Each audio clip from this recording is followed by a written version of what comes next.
Bonjour à toutes et à tous. Dans mon livre Survivre à l'effondrement économique, je n'ai pas parlé des potentielles catastrophes gigantesques pouvant amener à des extinctions massives sur Terre. La raison est qu'elles sont peu probables et qu'elles sont difficilement prévisibles. Alors, pour vous donner un contexte j'en avais parlé en réalité dans le livre, et puis à l'édition, on s'est dit non, il y a déjà beaucoup de pages. Et vous savez, on essaye, quand on écrit, non pas faire du remplissage, mais au contraire d'essayer de faire passer un message, et ce faisant le plus clairement et le plus simplement possible. Il n'y a pas besoin de tartiner, de rajouter, etc. Donc j'avais trois quatre pages qui parlaient de ces exemples, et je les ai enlevés. D'ailleurs, je dois pouvoir les retrouver si un jour ça peut intéresser que je les mette en ligne. Mais bon, elles n'ont pas beaucoup d'intérêt. Pour la raison suivante. Alors, quand on parle d'extinction massive, en fait, c'est que la planète Terre, eh bien, n'est pas toute seule dans son environnement. Ou plutôt, je fais ça par forme de cycle. L'univers, ce sont des cycles. Il y a un univers qui se crée, et on ne sait pas, peut-être qu'un jour il se termine.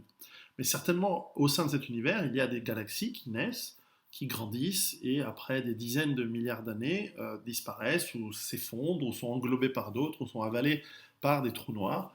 Nous avons dans ces galaxies des milliards et des milliards d'étoiles qui naissent, qui ont des systèmes planétaires autour d'elles-mêmes, qui, une fois qu'elles ont utilisé tout le combustible euh, d'hydrogène qui les compose, eh bien, meurent, et ainsi de suite. Les planètes également, eh bien, elles ont des cycles, elles se créent, elles vont mourir, elles tournent autour d'une ou plusieurs étoiles.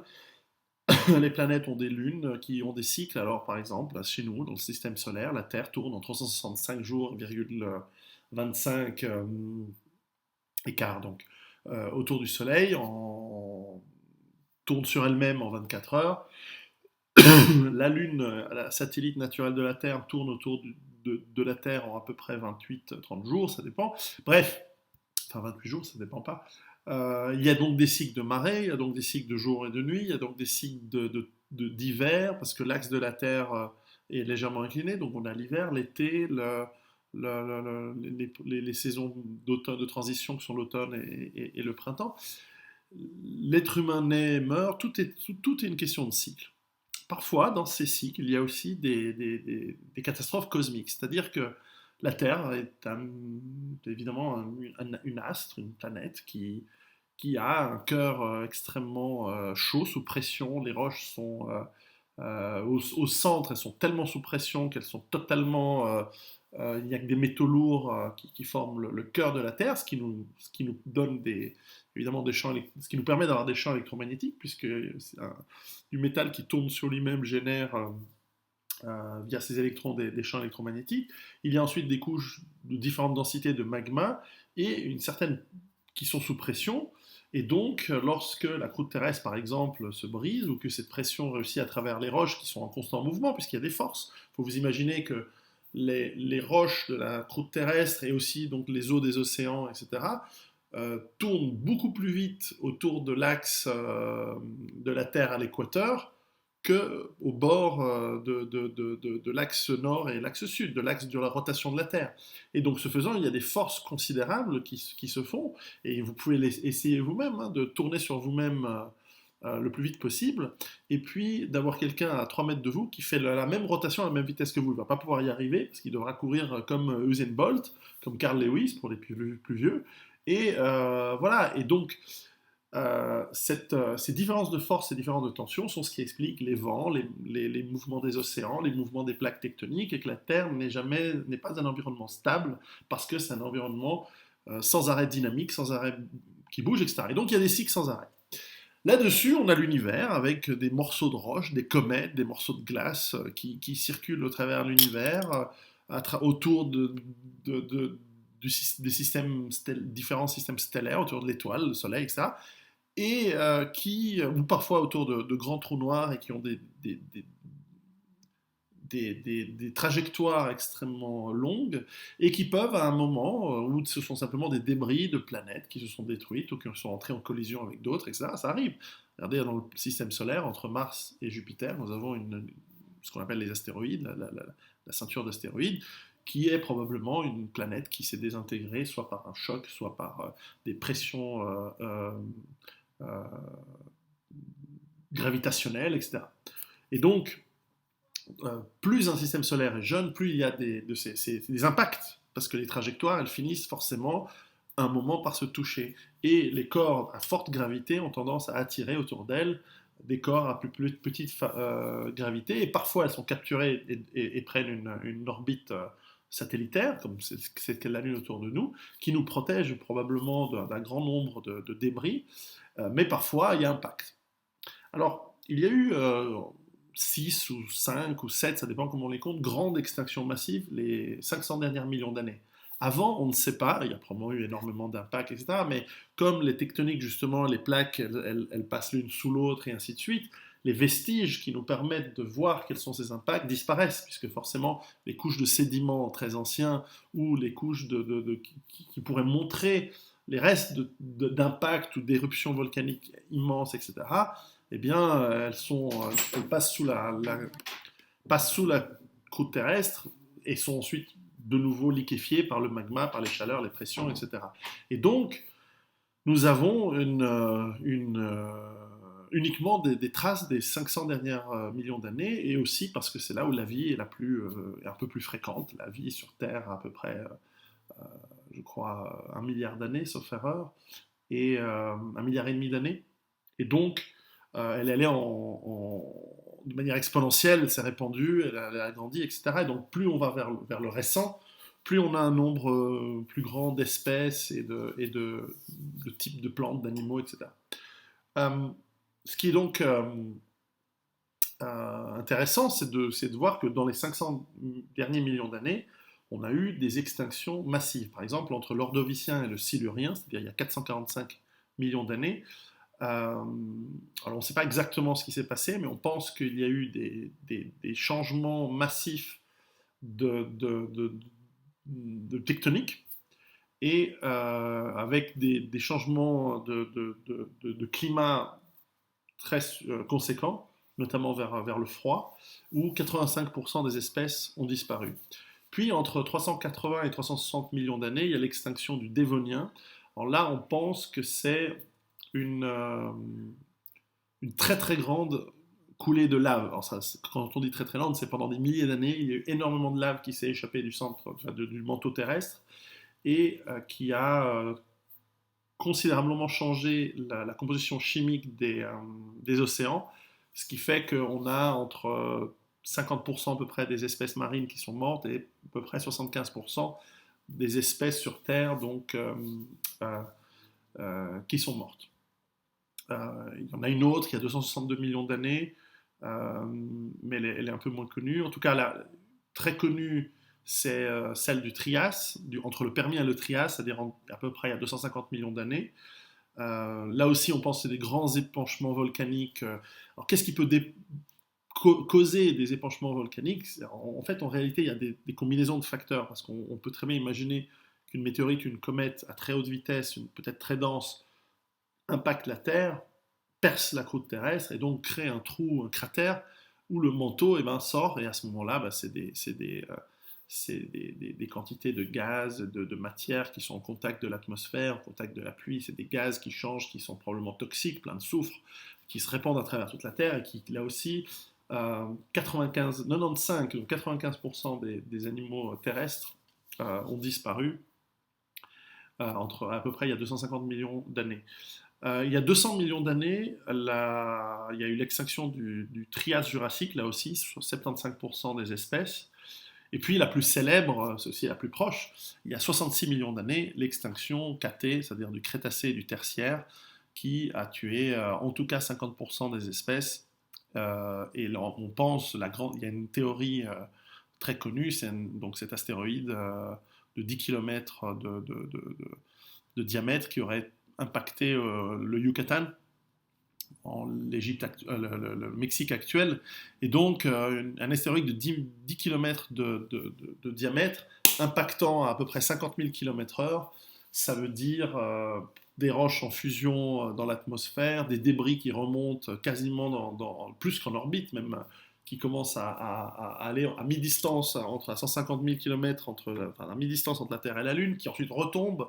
Ces éléments incandescents qui sont dans l'atmosphère, quand ils retombent, ils foutent le feu aux forêts, des gaz se répandent, le choc fait vibrer la planète et donc casse les failles, réveille les failles, réveille les volcans.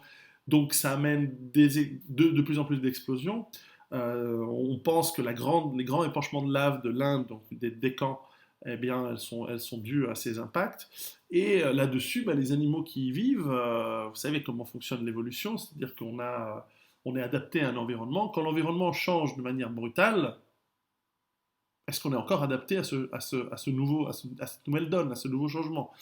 Donc c'est très compliqué. Et là, évidemment, énormément d'animaux, de plantes ont été détruites et probablement il y a une convergence. C'est-à-dire que des animaux parfaitement adaptés à la survie, on va prendre par exemple les crocodiles, les requins, qui sont incroyablement adaptés à leur niche écologique.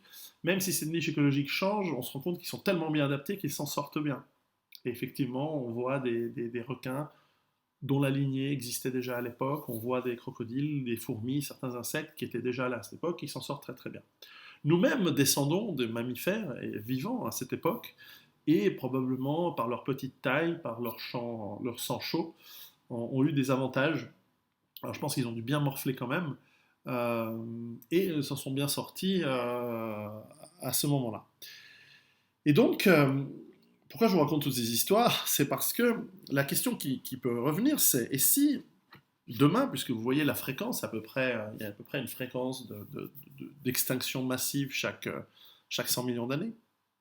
Alors ça fait 66 millions de la dernière, donc si la prochaine suit la moyenne, eh bien, elle est dans quelques millions d'années, ce qui nous laisse de la marge pour vous et moi, donc on ne sera pas là dans quelques millions d'années, donc c'est bon. Il faut savoir qu'une espèce en moyenne vit 10 millions d'années. L'espèce Homo, donc pas celle qui défile, celle qui existe depuis, dont nous faisons partie, nous sommes à peu près, du moins de ce qu'on sait, on est la dernière mouture de l'évolution de l'espèce Homo.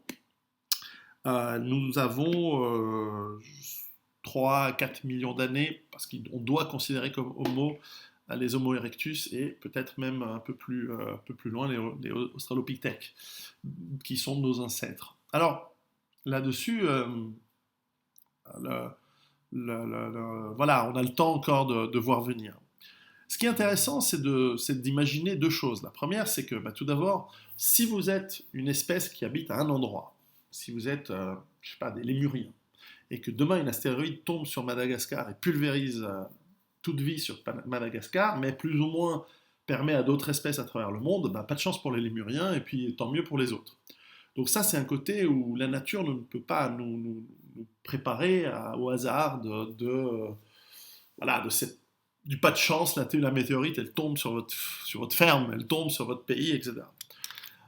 Et c'est pour ça que la nature nous pousse à nous répandre à travers le globe. Et c'est pour ça que nous, animal assez intelligents, enfin moyennement intelligents, mais en tout cas plus intelligents que beaucoup d'autres animaux, et surtout avec une capacité d'utiliser nos mains et de fabriquer des outils et finalement d'outsourcer notre survie dans la technologie et dans énormément d'agriculture à la fusée spatiale, eh bien, nous nous sommes répandus partout et donc nous maximisons de cette manière nos chances de ne pas mourir d'un coup par un changement climatique ou un changement cosmique brutal, localisé.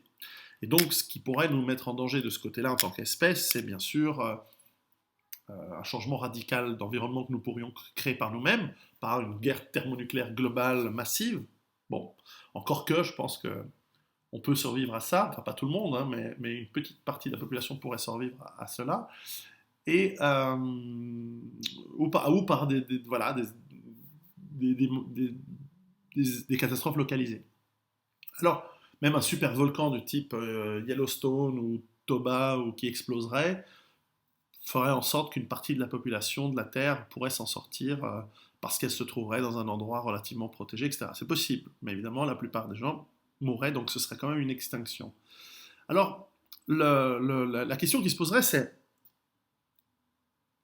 admettons qu'il puisse dans les prochaines années, avoir ce genre d'événement.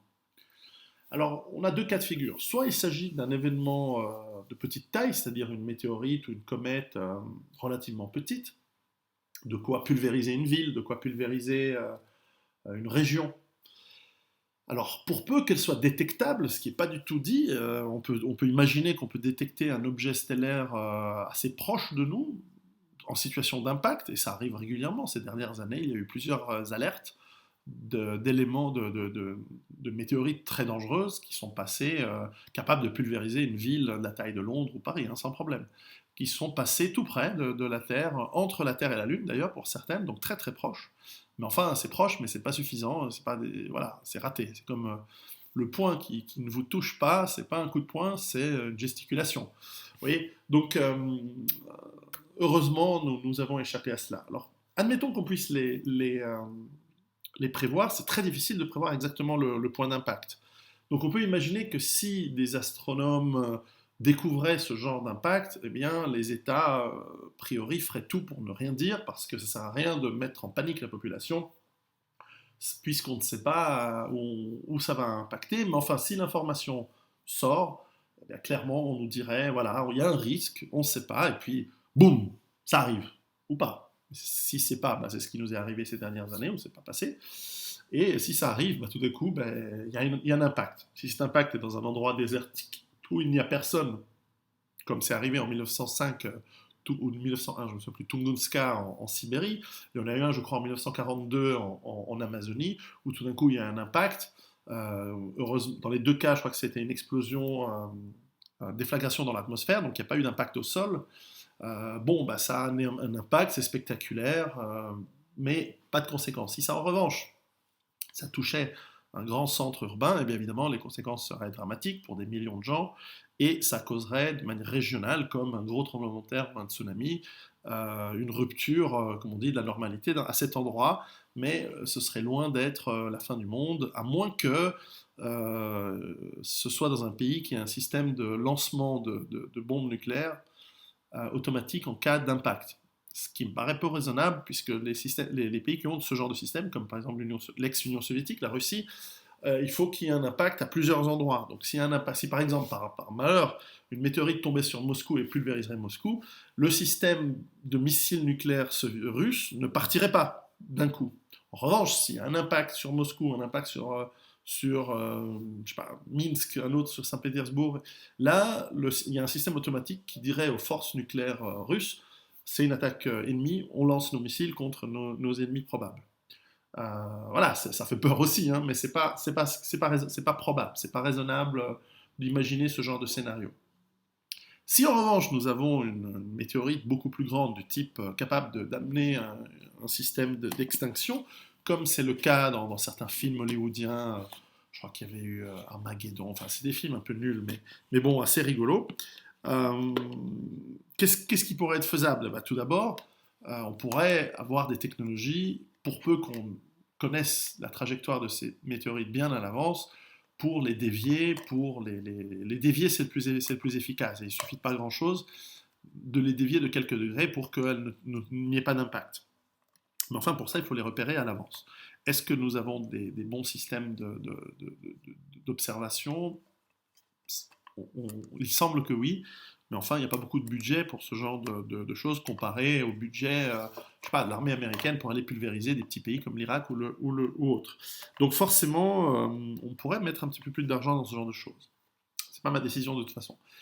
Mais imaginons qu'on sache avec certitude qu'il y ait un impact. Et là, certainement, il y a très peu de solutions de survie. Il faudrait être capable de vivre sous terre, et encore, pour peu que ce soit pas proche de l'impact, pour peu qu'on puisse tenir au tremblement de terre pendant de nombreuses années en plus. Donc là, on rentre dans un scénario qui est absolument pas à la portée de la plupart des mortels, qui n'est pas du tout dans le possible aujourd'hui à une échelle raisonnable. Donc il faut simplement espérer. En plus, ce qui est marrant dans les films de science-fiction, c'est qu'on voit toujours le gouvernement, l'État, c'est-à-dire le parasite suprême, les mecs qui servent à rien, qui font tout pour se protéger et ils laissent mourir la population. C'est très logique. Et c'est tout à fait une des symptômes du fait que l'État, en fait, c'est le plus gros connard en existence. Parce qu'il a un mandat de protéger la population, mais en fait, il se protège lui-même d'abord. C'est normal, hein, c'est une erreur. On n'aurait pas dû, on doit jamais laisser les États devenir très grands et très puissants, parce qu'en plus ils sont très inefficaces. Donc le côté en 2 ans on va faire des trous, on va mettre des gens dedans, etc. Ça existe. Il y a tous ces systèmes de continuation of government, c'est-à-dire de continuation de gouvernement, où les grands États dans le monde ont des bunkers, mais pas pour tenir des décennies, pas pour tenir même des siècles sous terre avec la nourriture, l'énergie, etc. Donc en fait, la création de bases autonomes durables pour faire survivre des dizaines de milliers, voire des centaines de milliers de personnes en cas d'impact de cette taille, dont les effets peuvent durer parfois des milliers d'années. C'est pas juste une année sans soleil, ce qui serait déjà dramatique. Ça peut être des siècles pour certaines grandes éruptions volcaniques ou grands impacts, etc. Donc nous voyons dans une situation très compliquée. Et puis là aussi, si l'information était secrète, il faudrait ne rien dire à la population, parce que on va vous dire quoi? Ben voilà, on va être tous plantés dans 2 ans. Ben, il n'y a plus personne qui bosse pendant 2 ans. Il y a eu un film très marrant avec, je crois, Steve Carell qui est sorti il y a quelques années. Je crois que c'était le dernier jour du monde, Last Day of the World, ou un truc comme ça, où effectivement, ben, on annonce que ben, dans un an, euh, il y a un impact, on va tous mourir. Et voilà, on peut rien faire. Alors, il y a des gens qui continuent à bosser, puis au fur et à mesure, on voit que les gens bossent plus parce qu'ils se disent, mais au fond, pourquoi faire? Et on voit que c'est les suicides de masse. Plus on se rapproche de la date fatidique, plus c'est les suicides de masse, les monstres orgies, il n'y a plus de limites, il n'y a plus de morale, les gens se lâchent complètement, les gens se flinguent, toutes les violences, enfin, tout est possible puisqu'il n'y a plus de conséquences.